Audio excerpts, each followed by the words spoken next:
The call came at 2:14 a.m. A man's voice, filtered through static and arrogance. Bring 5 million. Alone. You've got 4 hours. I didn't ask who he was. I just listened to the breathing behind his words. Steady, unshaken. A professional. He thought I was just an uncle, a retired man, soft around the edges. He had no idea what kind of ghosts I used to wake. When he hung up, the silence in the room thickened. The air conditioner hummed like a pulse trying to stay calm. My brother's sobs bled through the phone seconds later. "I don't have that kind of money. Please, you have to." "I'll handle it," I said, because that's what I always said. I stared at the clock. 4 hours. That's all they gave me. But they didn't realize. I only needed 2.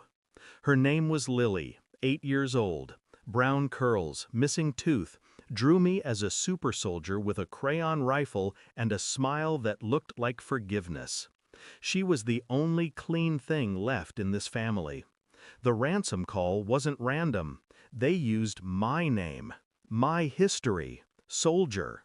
Someone gave them that, someone close. I didn't panic. Panic was for people who still hoped. I'd buried hope in Kandahar. I replayed the call. The kidnapper's tone, confident, not afraid of me. That meant he knew me, knew what I could do, or thought he did.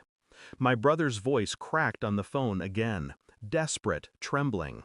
"They said they'd kill her if I don't pay," I finished for him. There was a long pause. Then something in his tone, too calm, too rehearsed, and it hit me. He wasn't crying for her. He was performing. I didn't confront him, not yet. Old habits die slow.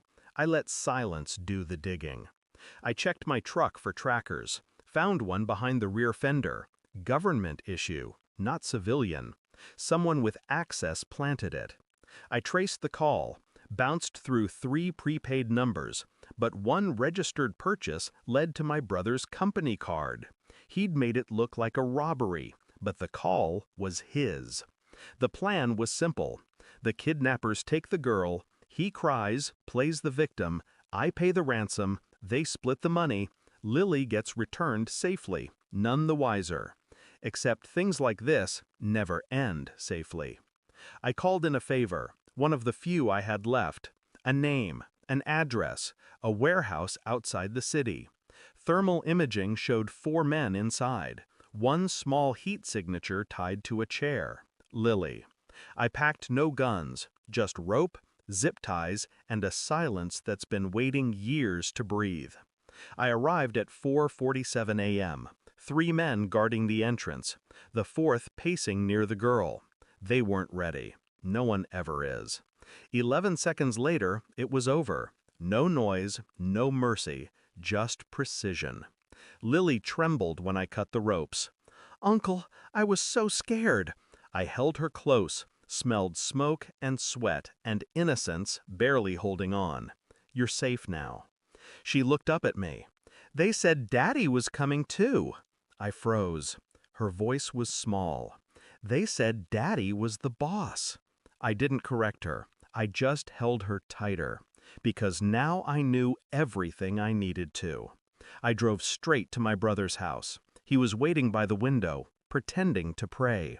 When he saw me carrying Lily, relief flickered across his face, until he saw the look in mine. "She okay?" he asked. I nodded once. "She's fine." He stepped closer. "Thank God, She told me what they said. His breath hitched. He tried to play dumb. What do you mean?" "Don't," I said. He stopped talking, the kind of silence that crushes a room. Then his voice, soft, almost pleading.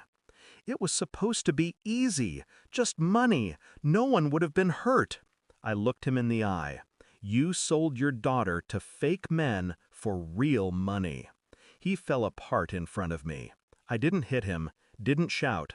I just handed him a phone. The screen showed the warehouse, the bodies, his name in their phones. "I told them you wanted him to suffer," I said quietly. They thought you meant me. His mouth opened. Nothing came out. At dawn, I left Lily asleep in her room, safe, unaware. My brother was still alive when I walked out. Barely. He'd called me a monster. I didn't disagree. But monsters have codes. He broke his. Outside, the morning felt wrong. Too soft, too clean. I sat in my truck and watched the sunrise over the same world that let a father sell his child for cash. Then I started the engine. 4 hours. That's what they gave me. She was home in 3 hours, 58 minutes. And her father would never call her his again. Thanks for watching. Don't forget to like, share, and comment. Subscribe now to Cheating Stories Insight World for more amazing stories.